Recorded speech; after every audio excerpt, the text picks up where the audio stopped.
안녕하세요. 크리스천 영성학교를 운영하는 신목사입니다. 오늘은 가게에 흐르는 저주가 있다는 주장은 거짓말이다라는 점을 한번 생각해 보겠습니다. 가게에 흐르는 저주가 있다는 이 주장은 예전에 어느 분이 책으로 베스트셀러가 된 그런 책의 내용인데, 이 얘기가 과연 진짜인지 어느 분이 저한테 한번 물어본 적이 있어서 오늘은 그 얘기를 좀 하고 싶어요. 이분은 가게에 흐르는 저주가 있다는 얘기를 들으면 갑자기 불안감이 엄습해 오면서 자신의 집안이 혹시 이런 가게가 아닌가 하는 두려움이 휩싸였다고 합니다. 저는 이번에 그 책을 읽지는 않았지만 뭐 이런 비슷한 말이 구약에도 있기에 이런 구절로 성경의 근거를 가지고 뭐 그 책을 썼으면 어렵지 않게 짐작할 수가 있어요. 그래서 그분이 주장하는 이 저주의 근거를 인터넷에 한번 찾아보았고 뭐 성경 구절도 한번 생각해 보았어요. 이 가게 저주로는 1972년 케니스 맥컬이라는 미국의 정신과 의사가 처음 주장했고 1986년 제이 햄피쉬의 신학적 이론으로 만들어졌어요. 그리고 메릴린 히키의 가게에 흐르는 저주를 끊어라 라는 책과 뭐 또 국내에도 어떤 목사님이 뭐 이와 비슷한 책을 출판한 걸로 알고 있습니다. 뭐 그 이후에 수많은 비판들이 학계에서 제기가 되었어요. 그래서 한번 성경적인지 한번 살펴볼게요. 그것들에게 절하지 말고 그것들을 섬기지 말라. 나 곧 주 내 하나님은 질투하는 하나님이니라. 나는 나를 미워하는 자들에게 아버지의 불법을 자손들에게 벌하여 3, 4대까지 이르게 하거니와. 출애굽기 20장 5절이죠.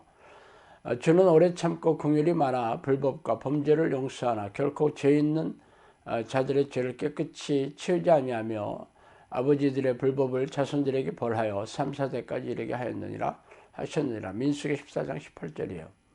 저는 오늘 그들이 말하는 주장과 성경적인 오류를 밝히고자 제가 이 말씀을 드리는 건 아니에요. 제가 기도 훈련하면서 알게 되는 귀신들의 잠입 배경으로서 조상들이 무속신앙을 무던히 섬기는 집안에서부터 흘러나온 정황을 파악하는 말을 하자 어떤 분이 이 얘기가 바로 가게에 흐르는 저주가 아닌가 하는 댓글을 달았기에 이 부분을 명확히 짚고 넘어가야 하겠다는 생각이 들어서 했어요. 결론부터 말하자면 제가 주장하는 내용은 가게에 흐르는 저주와는 색깔이 분명히 다릅니다. 우리네 조상들은 3, 4대로 올라가면 무속이나 타 종교를 섬기지 않은 사람들이 어디 있겠어요? 그렇다면 죄다 우상을 섬겼으므로 가게에 흐르는 저주에서 빠져나올 사람들이 없을 것입니다. 또한 이들의 저주를 끊으려면 특정한 기도문을 주문처럼 외워야 한다는 것에도 동의하지 않아요.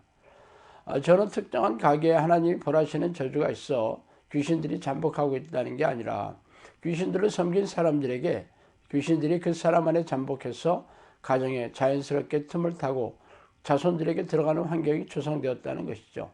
이는 하나님의 벌이 아니에요. 세상을 지배하는 사탄과 그의 부하들의 수많은 귀신들은 하나님을 모르는 세상 사람이거나 교회에 다니더라도 성령이 내주하지 않는 크리스천들을 무차별 공격하기 때문이에요. 그러나 밖에서 공격하는 것과 몸 안에 들어가서 잠복하여 공격하는 것과는 확연한 차이가 있죠. 밖에서 공격하는 것은 자신들의 생각을 넣어주는 것에 불과하지만 안에 잠복하고 있는 경우에는 정신질환을 일으키고 육체적인 고질병을 일으키며 생각으로 공격하는 것도 밖에서 공격하는 것과는 강도와 빈도가 비교될 수 없을 정도로 강력합니다. 예를 들어서 밖에서 공격할 때는 기도할 때 잡념을 넣어주는 약한 공격이 불과하지만 안에서 공격할 때는 기도할 때뿐 아니라 일상의 삶에서도 시도 때도 없이 강력하게 부정적인 생각을 넣어주고 고통을 주고 불행을 야기시킵니다.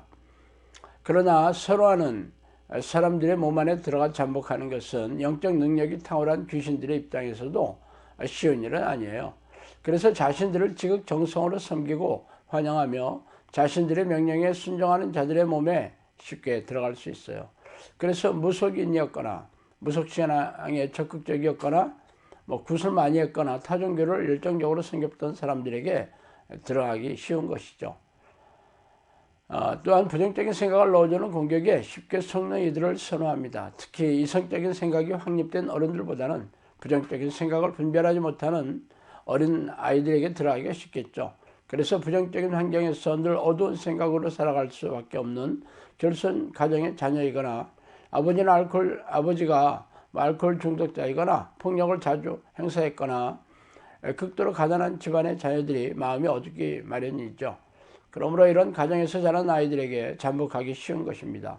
또한 어른이라고 하더라도 큰 수술을 하여 절망에 빠지거나 가정이나 사랑하는 사람 의 죽음 등으로 마음에 큰 상처를 받아 마음이 어두워진 상태에 있다면 귀신들이 속여 들어가기 쉬운 상태입니다. 귀신들은 걱정, 염려, 분노, 짜증, 두려움, 공포, 의심, 불안, 낙심, 절망 등의 공격을 선호하는데 불행한 사건이나 치유하기 어려운 질병에 걸린 사람들에게는 부정적인 공격을 쉽게 받아들이기 때문에 손쉽게 잠복하게 되겠죠.